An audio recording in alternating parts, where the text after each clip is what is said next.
Aye. Okay. Welcome to the October 26, 2020 Jamestown Rotary meeting. Please join me in the Pledge of Allegiance. I pledge allegiance to the flag of the United States of America, Republic to the republic for which it stands, one nation, nation, under under God, God, indivisible, indivisible, with liberty with liberty and justice for all. All right. Welcome, Sue Jones, who will give us the invocation. My pleasure. Please bow your heads. Gracious God, as we gather together as Rotarians and friends, we acknowledge that wherever we go, we are always in your presence. We pray that our actions may reflect this awareness as we seek your nearness and as we count our many blessings in the days, weeks, and months ahead. We pray for the safety of our world. We pray for your comfort and peace for the families who have lost their loved ones.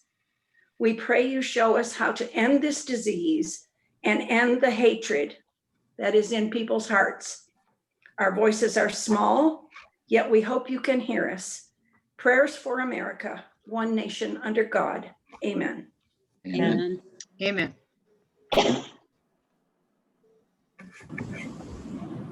Can't hear you. Can't hear you, Joni. Sorry. Welcome, Congressman Tom Reed and his staff member, Matt Coker. Who else is a guest? Anyone? I do. Steve? Welcome to Bob Anderson, who has submitted his application for a member in our club. Good, great. Yep. Membership committee is working on that. Welcome some faces we haven't seen in a while. Mike Roberts, Donna Flinchbaugh, Hiroko's on the phone. Who else was on the phone? I just lost it. Oh, Russ. Russ is on the phone. Anybody else you see? Paulette's with us. Fabulous. Melissa's with us. Great. Well, let's take a moment to remember the four-way test, which is the backbone of what Rotary is about. So let's start with, of the things we think, say or do. Number one, is it the truth? Is it the truth? Is it the truth? Is it the truth? Is it fair to all concerned? Fair to all concerned. All concerned. Will it build goodwill and better friendships? Will it build goodwill? And will it be beneficial to all concerned? Will it be Will it be Beneficial to all concerned. All right, let's remember all those things. Hey, let's have some happy bucks. We haven't had any in a few weeks because we've been so busy. So if you've got one, it's going to be a free-for-all. So just start talking. Okay, I've got one. Mine is for Becky Robbins, who has done an absolutely stellar job on programs. Thank you, Becky. Great. Yes, thank you, Becky. I've Who's got next? one. It's fun. Thank All you. right, go ahead, Courtney. The Small Business Development Center at Jamestown Community College was named the SBDC Center of the Year for the Atlantic region of the United States. Great. That is Hey, amazing. hey. Huge, huge. Wow, how long have you been there? A year? Almost 2 years. Wow, fantastic job. I'm sure you inherited a great Absolutely. situation. Absolutely. Definitely. Because, you Congratulations. know, good old good Irene was there. Yeah. And she's a member of our club too. So we got it going on. Who else has a happy buck? I've got one for Greg and Sue Jones. All right, David? Great job on the layout and the Post-Journal story for the Polio Plus campaign and what it means and where it came from. It was really nicely done. Yes, I will share this. I will share my screen eventually and show that. Good job, Greg. Thank you for representing so well. It was fun. Good story. Yes, yes. Randy. Who else has a happy buck? Right there. I do. I'm wearing my regalia one of the first times in a long time, Michigan Wolverines won their football game and Detroit Lions won their football game. I got all my regalia on. Oh, good for you, Lee. Fantastic. Randy Any Sweeney other had, happy? Randy had What's his hand that? up. Randy Sweeney had Okay, his hand up. Yeah, Okay. along with the comment about the full page ad, I'd like to certainly put in a happy buck for my good friend Jake Schrotz, who did all the peddling for us. Yes. We were Yeah. so happy that he Yeah. agreed to do that, and many thanks to him for sure. And here comes the page. There you go. Do you see it? Not yet. It's coming. Oh, yeah. All the way from Pennsylvania. Yep. There it is. There it is. There it is. Pretty neat, huh? Nice. Pretty. Great job. All right. Any other happy bucks? Okay, we're going to announcements. Our Rotary Yours recorder today, I believe, is Eric Harvey. Thank you, Go, Eric. Eric. Yeah. Any committee chair announcements?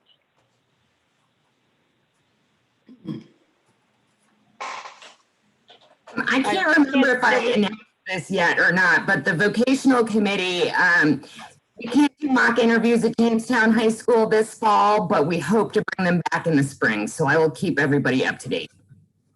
Wonderful. Other committee reports you'd like to share? All right, not hearing any, we'll move on. The Pedal for Polio fundraiser closed yesterday, and we raised $1,325 online. And I believe we probably had about $200 to $250 in checks come in. So we hit our $1,500 goal. Yay! Which Yeah. goes into $4,500 because of the gate donations. So thank you so much for helping us reach those goals. We're having a countywide blood drive. The Troxels and Melissa Myers are volunteering for that on the 28th. You're encouraged to give blood. You have to sign up online and you have to go through the Red Cross website and pick that location and then do that. So if you want to give, or you can call the Red Cross, I'm sure, and sign up. So let's have a good showing. Yes, Becky. Who's on 488-2265?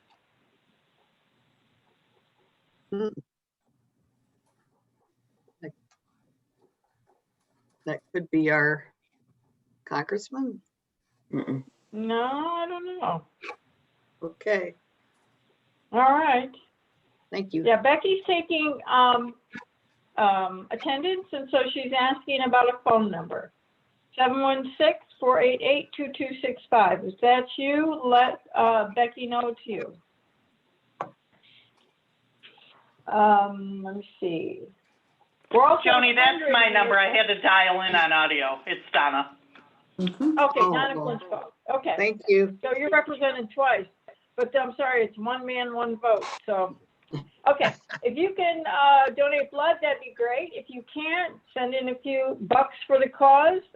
We're still talking about the fundraiser that goes with the blood drive. We may be splitting it between the Red Cross and Rotary. We're not quite sure yet. We'll come up with a decision on that.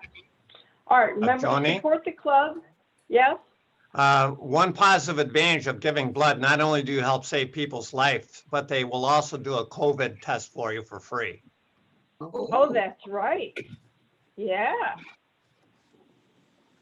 Remember to support the club during this difficult time. If you can send in $5 a week, that would be fantastic. And I will be reaching out to members whose dues have not been paid yet. We're whittling that down. Any other announcements for the good of the club? Michelle, is there anything you want to tell us about the countywide district?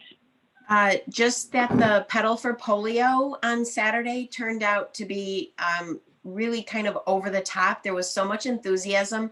I went up to Niagara Falls, American side. We were actually waving to the participants from the Canadian side. They were very near to us by the Rainbow Bridge. And District Governor Frank thinks with the matching funds from the Bill and Melinda Gates Foundation that we're going to be very close to $500,000. So that gives me chills. That's exciting. And then just the one other thing, and this club, your club is pretty much kind of club runner gurus, but there is going to be a Rotary Web Talks tomorrow evening. You can register through the district website on how to more effectively use Club Runner. And so that really probably doesn't go for your officers, because I know you guys are pretty up to date with everything, but if there's potential people who might be thinking of being board members or officers, you know, in the next few years, Club Runner is really international Rotary. It's what we all use. So to be as knowledgeable with Club Runner as possible is always a good thing. All right. Thank you, Michelle. Thank you. All right. Please welcome Andy Goodell, who will introduce our speaker. And at this point, Matt, I'm going to share my screen, share host with you. Fellow Rotarians, it's my great honor and privilege to introduce our guest speaker, Congressman Tom Reed. For those of you who don't know, Tom grew up in a large family, like a dozen kids. I think he was one of the youngest, if not the youngest. His father was a veteran, and he grew up not wealthy, but worked extraordinarily hard and became very, very successful as an attorney. One of the things I appreciate the most about Tom is his accessibility. Tom Reed has had literally hundreds of town hall meetings all across the district, including dozens here in Chautauqua County. And he's done it both when things were going well and when people were upset. And I've been at town hall meetings where it was packed, and Tom kept his cool, answered everyone's questions, was professional, open, and did a phenomenal job. I've also seen him when the room was packed and everyone was saying nice things about him, and Tom was very gracious and appreciative. During this COVID crisis, Tom has taken a lead in Congress as well as here at home. He shares his views on what's going on with elected officials all across our district on a regular basis. Republican, Democrat, it doesn't matter, friend or foe, you're all invited onto his phone calls, and he answers everyone's questions. And what's particularly amazing to me is that during this time where we see so much political tension and conflict, Congressman Tom Reed, our own congressman from our own district, is the co-chair of the Bipartisan Problem Solvers Caucus, which is a group of both Republican and Democrat congressmen that meet on a regular basis with the sole purpose of coming up with solutions between warring factions that pick up the best aspects of both and put it forward as a independent proposal. And in my opinion, you know, as we wrestle with these really difficult issues, budget issues, employment issues, the impact of COVID, it is great to have a group of people headed up by our own congressmen focusing on trying to find middle ground and bipartisan solutions. So with that introduction, it is a great pleasure and honor for me to welcome Tom Reed. Well, thank you. Well, thank you for the introduction, Andy, and thank you for the warm welcome to my fellow Rotarians, as I'm a proud Rotarian out of the 14th chapter. And it's good to be with you, and I'm in the car driving across the southern tier. We're getting off at Olean. We're going to a meeting with the mayor over here. We have some good news to announce with them with a initiative coming out of the USDA. But so I just wanted to come and share this time with you and maybe give you an update from Washington, D.C. and maybe then also answer any questions that you may have. And I couldn't ask for a better introduction than that by Andy Goodell, who is a true good friend. Andy and I and George and PJ, we all work together so well. We always have had a close friendship. When Kathy Young was there, we would always be able to pick up the phone, Vince Horrigan and everyone else, and Eddie Sundquist and Willie Rosa in the North County, we've always been able to communicate with each other and work together. And when Sam was in, Sam and I have become good friends. He's a type 1 diabetic. My son's a type 1 diabetic. So we've always had a common bond on those issues in particular. But I'll just tell you, right now in Washington, D.C., being able to have that type of team approach is so important. So important to the area, to the district, because as we deal with COVID-19 in particular, as this virus went off, and I was meeting with the Prime Minister of Japan back in January. I was in Tokyo, having meetings with him and his team and others, and watching it start to erupt out of China, and calling ahead to the folks back home and kind of getting the prep as to, we better get ready. This thing is taking hold here in China and Japan, the Asian area, and we have to get ahead of this. And then when we returned in January, February, we were the first ones, the Problem Solvers Caucus, that were brought to the Situation Room of the White House by Mike Pence. And I served with Mike, the Vice President. And it was because he wanted to send the right message. And as I told the Vice President, we take on these crises in a country as a united country, as a country when we hit with a natural disaster such as this virus. It was good to have us be brought down to the Situation Room, in my opinion, to send the right message that we don't tackle this issue as Democrats and Republicans. We tackle this issue as Americans. And that was the day Debbie Burks landed on the soil 10 hours before.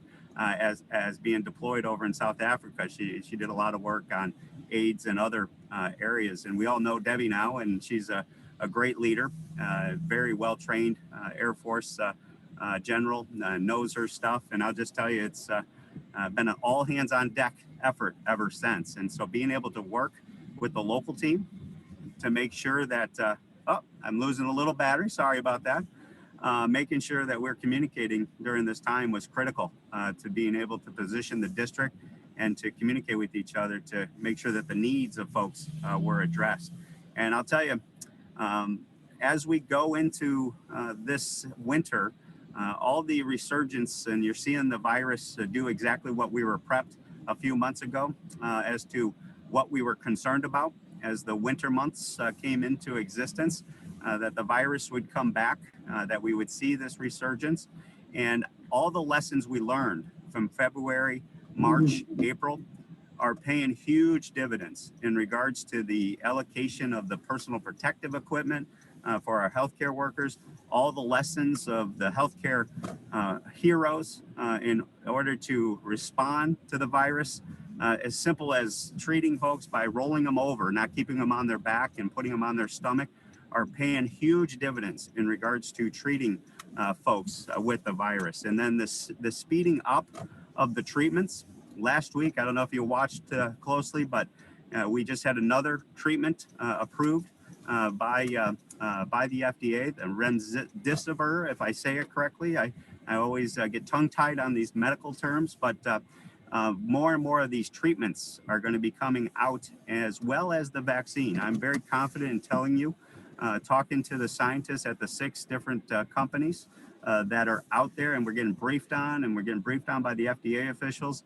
The vaccine, they're pretty confident in that they cracked the science on the virus, and we just have to go through the protocols of making sure that we can get the vaccine delivered and get the right one approved and made available widely across the country and across the world to take on this virus once and for all. And that's the true solution to this problem.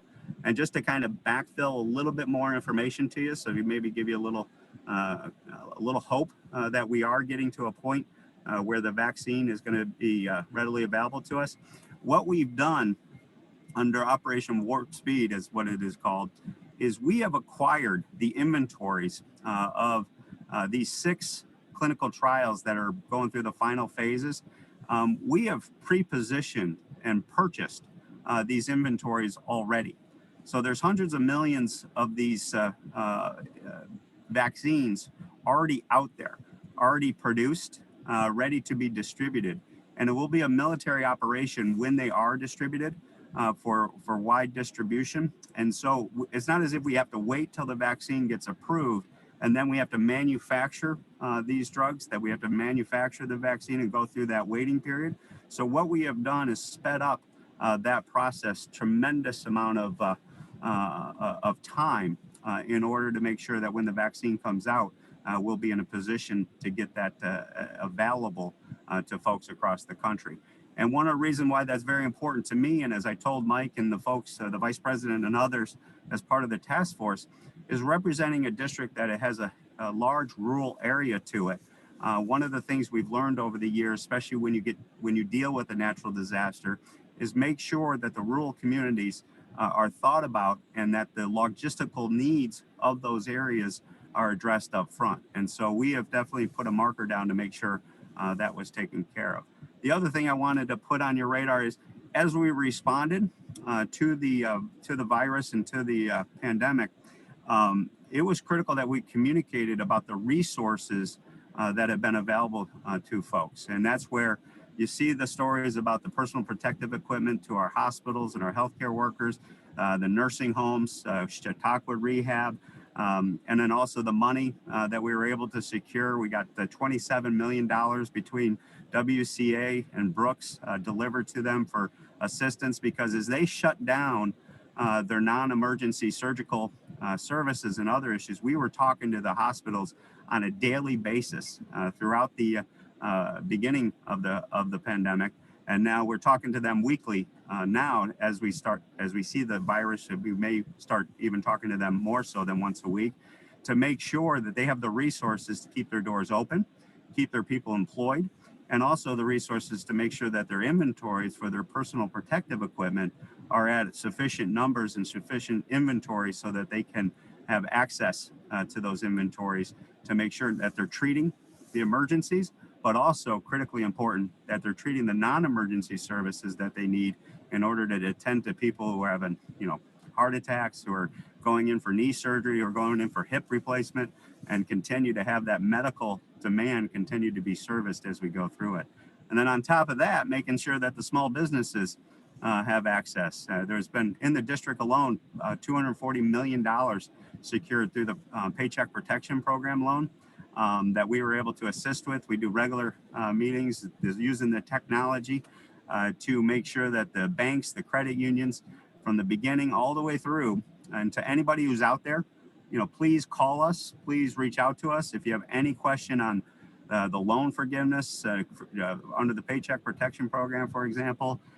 If you have any problem with dealing with the government or any concerns about it, just give us a call. I mean, that we stand ready 24/7 to assist anybody in regards to be it whatever you need help with at the VA, at the HHS, at any of the programs that are out there, small business, under an economic injury disaster loan or whatever have you. We're here to help get people through this and get them out on the other side of the virus once the vaccine gets up and running in a stronger position than when they found themselves going into it. So I will tell you, 2020 has been a crazy year. It has been something none of us could have predicted occurring. But once we get through the virus, my hope is that we will come out of this stronger and that we'll get back to business. We'll reopen America. We'll get people back to the ball games. We'll get people back watching the Bills win in person. We'll have a Bills game at Orchard Park. And I will tell you that, that's my hope, and that we get the economy humming again. We get our farmers taking advantage of the Mexico-Canada agreement that we're right in the middle, because I serve on a committee that writes the trade policy for America, negotiates those deals. That was one of the reasons I was meeting with the Prime Minister of Japan, because we just did a deal with them and we have some more negotiation to do. But at the same time, we're taking care of those international issues. Obviously, the top priority is taking care of people back home. So that's what we're here for, and that's what I look forward to talking to you about. And with that being said, Joni, I'm here with open ears and open thoughts as to input that you guys have, and keep up the great work. And Mike, I'm looking at you raising your hand as you're teeing off at Augusta there. I assume that's Augusta in the background? That is Augusta, yes, 2009. But That's on my bucket list. You know, Amo's invited me there. I mean, God rest his soul. Amo invited me there each and every year. And he's like, why don't you come down? Let's go. And I never took him up on it. I'm like, Amo, I don't have time. I'll get there. But if you need a fourth, I can't leave before 1 o'clock. So, Congressman, the federal government announced that they bought 150 million tests for COVID recently. Can you tell us about how that distribution is going? Yeah, so the 150 million tests, those are what I call and refer to. There's 2 Abbott tests that you'll hear us talk about a lot. The ID Now rapid test, those are a 15-minute turnaround, but they have to go through a processor that the hospitals or facility has to process, and they're critically important, and they're already out there deployed, widely distributed. The 150 million Abbott tests, the super rapid tests, they have been secured, purchased by the federal government, and they have been distributed to our state capitals already. And the governors, about 3 weeks ago, if I'm keeping track of stuff off the top of my head, as there's a lot of numbers up here, but the state capitals have them, and they have distributed them to each of the Department of Health. So all 62 counties, Department of Health have received those super tests. And what those are the 15-minute rapid tests that don't require a processor. They don't require any machinery to process. It's essentially, it's like a size of a credit card, and you drop a couple of reagent liquid on it, and then 15 minutes later, it tests like a home pregnancy test. It turns one color and another color to tell you if you're positive or negative.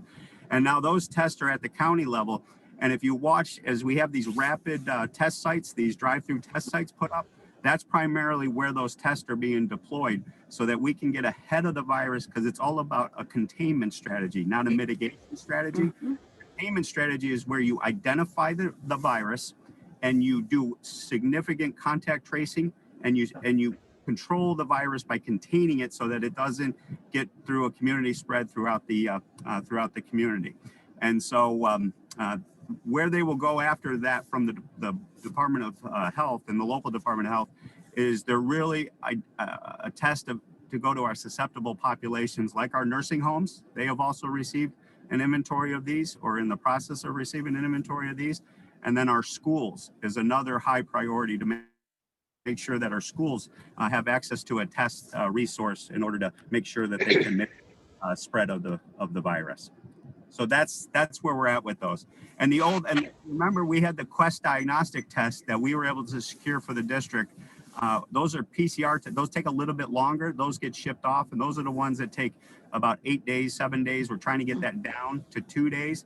And working with HHS and others and putting pressure on them, next month, they're going to change the reimbursement policy so that those longer term tests, those that take where they have to ship them out to the labs and then they come back, there'll be a financial incentive for them to turn them around even quicker, because you want the test results as fast as possible, rather than what we're seeing right now in regards to it. How often are you and your staff? Just want to jump in and say the Congressman has a 1 o'clock appointment, so we have a few more minutes with him and then he has to disappear. Move a charger. Go for it. How often are you and your staff tested? And number 2, I want to give you and your staff accolades on your availability and being ready, willing, and able to answer questions and help at any time. Oh, that's very kind of you. So we are tested as needed. So I've had multiple tests as you can imagine. We come in contact with a lot of folks, and like over the last 10 months, we've been to the White House a few times. The White House has an amazing rapid test and surveillance testing program, and that occurs. So as I come across this contact tracing or folks that have been tested positive themselves, we will get tested and we go through the protocols and things like that. So I've had the deep stick, the deep oil test at least a half a dozen times myself. And my son went to goes to St. John Fisher, and they just shut down here last week completely. So he had to come down home, and he had 2 positive tests himself on a saliva test that required him to be isolated and me to be away from home during the time that he was home going through that testing protocol. So, we're just like everyone else. when we come in contact with folks, the biggest thing people need to be doing is just be smart, have a healthy respect for this virus, and get that testing capacity or access to that testing. If you need help with it, we're here to help. Tom, I have- Congressman Reed, well, wait a minute, Congressman Walt Pickett has a question. With 6 companies making vaccines, will there be regional differences in availability of competing versions with different protective profiles? It's a great question, and that's why we obviously we don't think all 6 will be approved. Why a lot of what we've already purchased in the inventory could eventually not even be distributed because it won't be approved for use and it won't prove that it is successful. So, but we thought, and I agree with this, that it was worth the investment to not risk not buying that inventory up front. And so once it is approved, and we anticipate, because they are pretty confident on the science, that 2 to 3 of these will be successful. And then we'll just make sure that the logistical supply chain, and this will be operated by the military, and the military logistical general in charge of this is pretty, I'm very confident in the military's ability to distribute this across the country equitably. And there will be obviously different if there's multiple approvals, and then people will have an opportunity to hopefully choose which one they determine is best for them. Thank you. David, did you have a question? I did. It was just a real quick question, which is if you get tested by this and you have a positive reaction, is there any way they can determine how long ago you might have been exposed? Like maybe you had this 6 months ago and you're no longer really a danger to the people around you. Well, David, that's a great question, and that gets a little bit into the science, and I'll just offer you what I know, and I'm not a scientist on it and that type of thing, but so maybe there's other folks here that are maybe more well-trained in it, but you're referring to the antibody test and showing your exposure and your history of your antibody levels. And, you know, there is an open scientific question, you know, how long is your immunity to this test? Is it, or to this disease once you've been exposed to it? Is it 4 months? Is it lifetime? That type of thing. And that's still an open question that I don't think scientifically has been adjudicated yet. But there is a human immunity factor that they're pretty confident that at least a 4-month window of protection exists with that antibody. When you truly test those antibodies and show those antibodies in the blood that you get a benefit of. But it likely is longer than that is what they're telling us. Dan Overcash has a question, and I think we're pivoting to the stimulus, a possible stimulus bill. Dan, correct me if I'm wrong. Why can't Congress come up with a bill addressing a situation rather than all the tack-ons to a bill that hurts solving the problem? Hold on 1 second, Joni. Sure. Hold on. I'm down to. Okay. Can I try that again? Okay, hold on. I'm on to 1. Hold on, I'm on 1%. So this is turn off your music. the technology part here. Hold on a second. Yeah, enjoy the music interlude as I find the music here. All right, let's see. Where is that? Joni, this is Paulette. Okay. You think there would be time for me to ask a question? There we go. Okay, now I'm coming back. All right. The blue one. Thank you. All right, Paulette, you have a Okay, Joni, we're back on. We're back. What was your question, Joni? What was that question? Wait a minute. I think Paulette might have a question about the virus, so let's stick with that. Go ahead, Paulette. Yeah. Thank you. And the stimulus question, I should have given you an update on that, and I'll give you a question. Okay, I'm sorry. Okay, Go ahead. we'll go to that next. Go ahead, Paulette. Thank you. Congressman Reed, I've served as a health commissioner since 1990 in New York and Ohio, chairman of the Western New York Public Health Alliance, and I also served on the American or National Committee for Immunization Practice. I'm very curious, and maybe you can help me out. As you probably know, the Centers for Disease Control has always been the chief federal agency involved in vaccine distribution and the Vaccine for Children program and all. And we gave, early on in the pandemic, we gave lots of feedback and worked in a consulting on a consulting basis with the Centers for Disease Control. I'm very concerned, and many of my colleagues as well, that it was taken from the public health arena and the Centers for Disease Control, then transferred to the NIH. And for some reason, the NIH didn't feel like they were maybe qualified or had the capacity. And now it's been given into the military for the distribution. Can you help me understand that, please?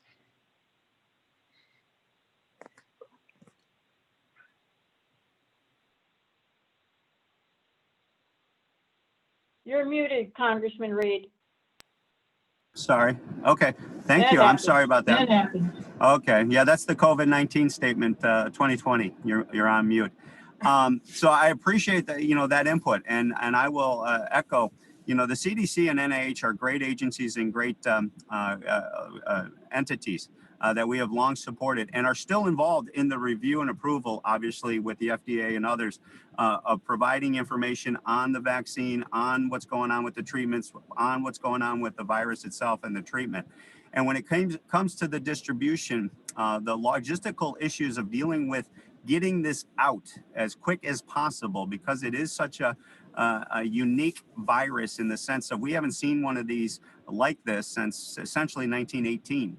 And given the potential risk to especially susceptible populations, those that are elderly or that have a compromised immune situation, that making sure that the logistical operations of the military, where they do rapid setup, rapid deployment, rapid supply chains, making sure that that manufacturing capacity of the vials, of the needles. I mean, we talked to for example, we talked to the manufacturers who actually had to come up with the needles, the metal needles, in order to be prepared to do the vaccine. You would think that would be a simple little thing, but because of the supply chain issues and the non-domestic sourcing of the materials in order to make those simple things such as a needle, and I got to tell you, that is a bigger problem than you would originally think, that why can't we just do that in America overnight? And so having the military capability of being able to distribute, locate, and house and store this type of vaccine that we want to have rapidly deployed and widely available across 300 plus million Americans is something that it was aired on the side of.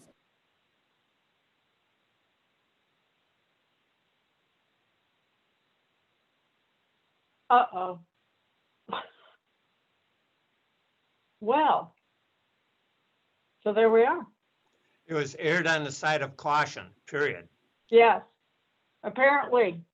Give me 1 second. Well, I'm gonna try to see if we can get him back. Yeah, I'm sure he's looking for that. So we hopefully Hold will. on. I'm back. Hold on. Yay! I'm back. I got my Okay. backup machine. Now I got my little phone, so I'm with you. So, all right. So we COVID-19, you never know what's going to happen. Well, I hope I answered that question on the military, because it was a question of making sure that we had control of it from a rapid deployment, a natural disaster type of response, just as the National Guard and the national military deploy in the national environment when a hurricane comes through. Think of it by analogy, same type of thing with the needs and the requirements of logistically getting this vaccine, these vials, and this distribution delivered to 300 plus a million people as quick as possible, especially the susceptible populations. So thank you, all right, Joni. can you finish up with the stimulus answer? Love to. So stimulus, I love this question because we are in the middle of it.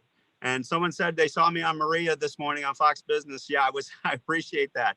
And I think a little bit of my frustration has come through a little bit on that TV show, because I've heard from a lot of colleagues and folks down in DC that where we're at with the stimulus is it's all tied up in politics. Now, we in the Problem Solvers Caucus, that bipartisan group that I co-chair on the Republican side and founded on the Republican side with my friend Josh Gottheimer on the Democratic side, that's 25 Democrats, 25 Republicans. What we did is we got the Speaker and the Treasury Secretary, Stephen Mnuchin, back into the room to start talking, because it was clear as of 4 months ago, they were not going to talk. They were not interested in doing another deal. Remember, we did 3.5 deals close to essentially $3 trillion plus of fiscal and assistance that went through the system and got delivered. That's where the Paycheck Protection Program, that's where the provider money came for the district we talked about earlier. But we need another package. And so we forced them to get back into the table. I've been dealing with Mark Meadows, Stephen Mnuchin, the White House, the president has been involved. He's recognized our work in the Problem Solvers Caucus. He's recognized Josh and I work and the other members of the team. I've been working with the Senate, with Mitch McConnell and Josh, and takes care of the other side with Chuck Schumer and Nancy Pelosi directly. And where we're at with it is this is truly tied up with presidential election politics. They don't want to do a deal close enough to the election that will impact the election in any way. And my hope is they realize that we have to do this before the election, because if they wait till after the election, the chaos of the post-election time is going to make it next to impossible to do the deal till February. So that means where we have them right now, and just so you're clear, I'll give you inside, behind the curtain insight as to what we're dealing with here. We've got them to agree on both sides to the number. It's $1.88 trillion. We got them to agree to the priorities. You know, everybody knows what needs to be done. Unemployment, additional dollars for folks in their checking accounts, additional dollars for food stamps and WIC, additional dollars going for Paycheck Protection Program for our small businesses, the airline industry, restaurants, and all those folks that are right at the precipice of having a very difficult decision to make in regards to laying off a lot of folks and having their lives impacted in a very negative way. So they all agree on the substance. They all agree. We actually got them to agree on language that they were supposedly fighting over in regards to the testing strategy of America. And so we got everybody agreed on the substance. Now, my hope is they realize that they have to do the deal before the election because they can't wait till after the election, that you see a deal this week because the senators are in town. And if the senators are in town, Mitch McConnell. Sorry. Hold on. You're good. Mitch McConnell has indicated that he will hold a vote on this $1.8 trillion deal. And that's what we need, because it's going to be a bipartisan deal and you need 60 votes to get to it. So that means that the Senate can take it up. It would come to the House. There's mechanisms to get it through the House, and the president said he would sign it into law. So my hope is we still have a deal here by election day and we get it done. If not, it's going to be, my crystal ball says it's going to be very difficult to get it done in November and December.